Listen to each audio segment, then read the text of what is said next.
Hey, everybody. It's Eddie from Tokyo. This is your cryptocurrency update from Japan, and you can see we're in a mixed market again. Yet again, the market really can't decide what it wants to do. It's moving sideways. We have Bitcoin at 62,058. We have about 60 in the top 100 that are pushing towards some gains. VeChain, HBAR, Tezos, to name a few. But, I just don't know if the market really has been able to decide where it wants to move. We're waiting for some breakouts, but this sideways action is, I think a lot of people get a little bored with it. Although we do have some occasional movement, which is good for those who are doing some day trading and or swing trading. So I will be on the channel with sentiment later on tonight, about 10 o'clock my time. And I hope to get a better idea of where the market is going in terms of their metrics that they have. So that I'm going to share that with you. But for this video, we're going to have a few statements coming from the Bank of America Chief Operating Officer about crypto. And I'm telling you, 4 years ago, I would have just never imagined I would be hearing these statements coming from a large bank like Bank of America. Also, there was a big virtual event. It was presented by Chainalysis. I can't wait to share the big find out of that, but also you can register on their website and tap into their videos. I did choose a couple of other amazing clips. One is from the on-demand liquidity user Bitso. That's an exchange in Mexico. And Daniel Vogel says something very significant about the use case of XRP. Also, we have Valerie Zespanic. I found that, she is with the SEC, of course, and is she stuttering big time when she's trying to convince all of us that they don't pick winners and losers. But I think the most exciting video of all is the one that was uploaded today, and it's a little shocking. I think it has a secret message in it, to be honest, to Ripple. And the video is coming from the U.S. Treasury Department. I'm really happy to have found it. And I think that if you're an XRP holder, you are going to be happy to hear it as well. So first, we're going to start off with something kind of funny. And I'm going to round it off today and share with you the biggest mistake that I've made so far in the crypto space. Yeah, because I think there's an important message in showing my big mistake. But I want to start off with a laugh, okay? This is a big showdown that took place between Pomp and Bitboy. Bitboy, he did a fabulous job. He really did. He had some stand-up guts and walked into the lion's den, and I can tell you he was very genuine. Now, Mr. Whale made this hysterical edited clip. It's just fun stuff. I'm going to play it for you. Only 34 seconds long, but let's just start off with a big smile. Saying Bitcoin is going to 20 million, Pomp. Hold on. No, that's a lie. That's a lie. That's a lie. That's a lie. That's a lie. That's a lie. That's a lie. That's a lie. Titles to get people to click on the video. That's a lie. That is a lie. That is a lie. I did not say that. Does that. I did not say that. That's a lie. I did not say that. Your thumbnail did, Pomp. My thumbnail said XRP to 589. Your thumbnail said Bitcoin to 20 million. What is the difference? There isn't one. There is not a difference, Pomp. And you're out here trying to spin this and trying to make me look like an idiot when you're the one that's doing the exact same stuff. It's hypocritical. Saying Bitcoin. I have to admit, I really enjoyed their, I don't know what you'd call it, their boxing match, verbal boxing match. It was good. And Bitboy did fantastic. I mean, it's just not easy. And Pomp, sorry, but yeah, it was not very complimentary for you. All right, first, we have something in a very collaborative narrative coming from the Bank of America COO Montag, and he doesn't view crypto as a competitor at all. Rather, he sees it as another asset class. He also says that he understands how Bitcoin can be a global store of value. And anytime that you make an asset more liquid, he says that that will lead to a positive change in the world, speaking about how we can improve the financial system. And lastly, he said that he would like to see crypto firms build out what he feels is the use of algorithms to help in everybody's compliance. I think it's great. I think this kind of narrative and viewpoint and stance is really healthy for the industry.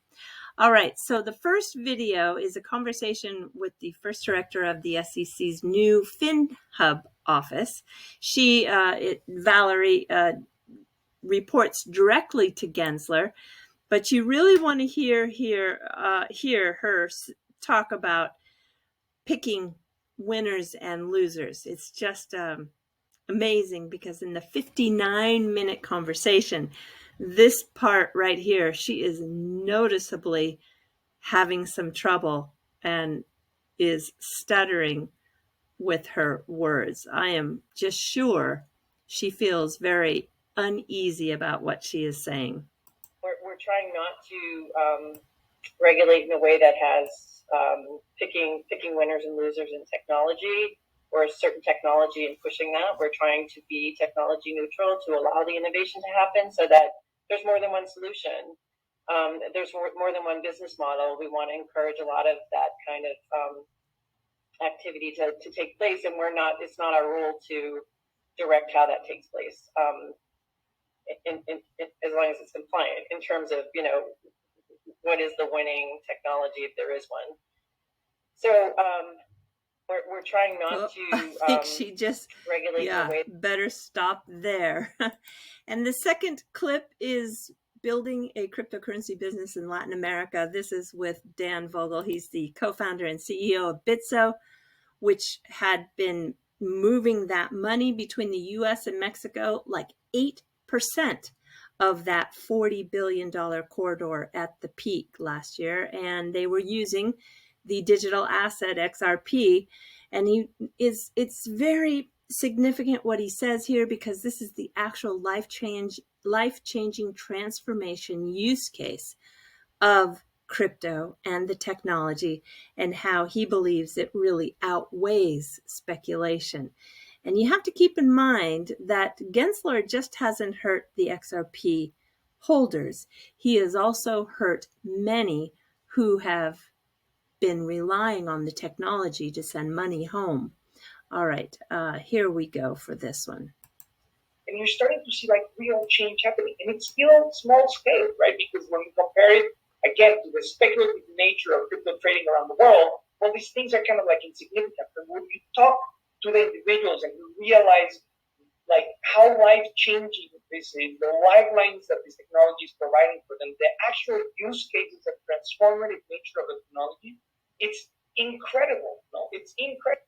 And the actual transformation and the use case of crypto when you talk to the individual. So he really sees the impact of how it has changed people's lives. And it's just really wonderful to see that XRP does have a use case that is so instrumental in improving people's lives. So it's just really sad to see that the SEC is taking this very wrong position.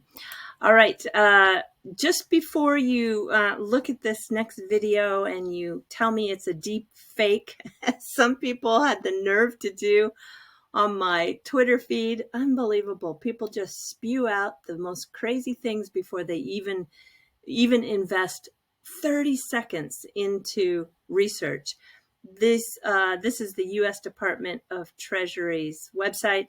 These are the transcripts of the remarks by the Deputy Secretary of the Treasury, Wally, Adeyemo, and it talks about what he said at the conference presented by Chainalysis. And here you go. This is, I don't know, call me crazy, but I think that there is a message here And the message is going out to Ripple.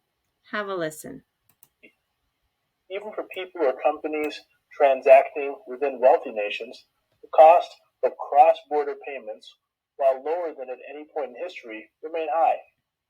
A payment among G7 nations still incurs about a 2% transaction fee. That presents a challenge because history tells us that when that fee goes down, the pace and volume of commerce will increase. I know many of you entered the world of blockchain technology to solve problems like this one. You see cryptocurrency and related fintech innovation as a way to make the global economy easier to navigate for everyone.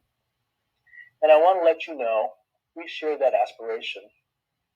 Our Treasury Department is enthusiastic about financial innovation when pursued responsibly and with an eye towards broad opportunity rather than just financial engineering. Pretty amazing, huh? He just wants to let you know. So the fact that they are enthusiastic about using blockchain technology and cryptocurrency to bring the cost down of cross-border remittances, I really think this was a message going out to Ripple. Status. He posted something very interesting. It's the very first XRP Community poster that was ever printed. I can't believe it, how much the community has changed. At this time, there were only 12 YouTubers. And yeah, I don't know if you know, I started out as a Bitcoin channel. And you can see here that I still had, let me just show you a larger, I still had my Bitcoin logo. Pretty amazing, isn't it? Oh boy, times have really changed. There's Alex Cobb, and there is CKJ, Crypto Bear, myself, Digital Asset Investor, DM Logic, Esoteric Trading. There's Jungle. There's Kung Fu Nerd. I think he's starting to do videos again, which is really, really great. Yet TMI used to be very strong about XRP. He has really taken a change. You know, maybe you can say he and I have totally switched spots there. There's Thinking Crypto, and then the Working Money channel. How about that? And at this time, only 3.6% of the crypto enthusiasts were women. Whether they were developers, investors, founders, or individuals. Such a small number, such a small number. I think now when I look at my analytics, I am just over 10%. It fluctuates to under 10 to over 10 depending on the month, but it's still way too small, way too small. Now, I'm going to share with you my biggest mistake thus far in crypto because I think it's a good lesson for everybody. And not that you can learn from someone else's mistakes. I know you can't because everybody has to touch that burner once and get burned before you really learn. This is my biggest mistake so far. Back in May and July of 2020, I sold more than 6,800 Luna. You don't even want to look at the price at what I sold it for, like 82 cents, 81 cents, and $1 for it. Today it's trading at 50 some dollars, about $51. So you're looking at $350,000 just poof. Yeah, that's the space we are in. A lot of woulda, shoulda, coulda. I guess so. My message to anyone who's listening is it does pay off to be patient in this space. I've had a lot of success and some winners, and so you win some and you lose some in this space. And the important thing is that you show up to the game and you play. That's about maybe the final moral of the story. All right, my favorite Japanese artist that does these miniatures that takes real life objects and turns them into creations that are so creative and fun to look at. This is his latest. And of course, you can see that a person who might resemble an artist that could be like a possibly Van Gogh as a young man. He is painting on his canvas of white bread. And then if we get up close, we take a look at his palette here with wasabi, mayo, mustard, and mayonnaise. Oh, mayo and ketchup. Oh, I just love his work. Yeah, Tanaka Tatsuya. That is, and he's on Twitter. And he has almost a new creation every day. I think he's in Seoul, Korea right now doing an exhibition. And then, as I showed you in July, the very busy intersection up in Shinjuku that has this new technology that is on a busy crosswalk. They have a new upload, and this has been live since the 2nd of November. I can't wait to show you. Yeah, it's another one with a cat, but slightly different. This is a advertisement. Have a look.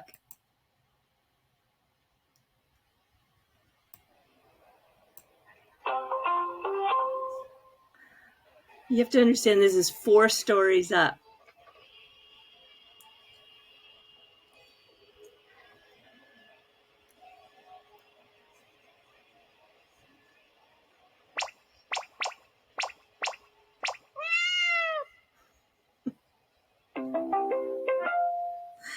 What a great ad, huh? For the robot.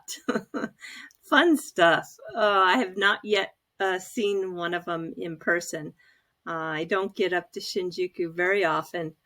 But when I do go up there next, I'm going to definitely head for that side of the station and see one of their advertisements. I just love it. These screens that wrap around really give quite an effect.